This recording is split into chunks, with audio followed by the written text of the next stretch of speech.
সবাইকে একটা কথা বলতে চাই, মানে যারা মার্কেটিং লেভেলে যারা চাকরি করবেন, বর্তমান নতুনরা যারা চাকরি করবেন তাদের মধ্যে একটা কথা বলতে চাই। আপনি কখনোই নতুন কোম্পানি, নতুন মার্কেট তৈরি করা নাই, সেসব কোম্পানি কখনো ঢুকবেন না। ঢুকলে আপনি টিকতে পারবেন না, কারণ ওই লেভেল তো আপনি এক্সপিরিয়েন্স নাই, অভিজ্ঞতা নাই।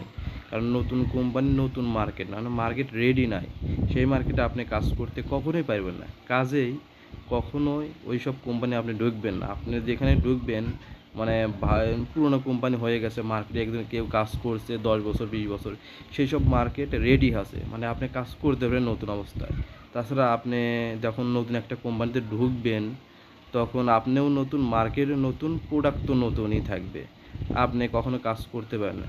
কাজেই কখনো নতুন কোম্পানিতে চাকরি করবেন না এবং ঢুকবেন না। ঢুকলে আপনি বিপদে পড়বেন, চাপে থাকবেন, কাজ 2-3 মাস করে চাকরি ছেড়ে দেওয়া লাগবে, আর কোনো নাই।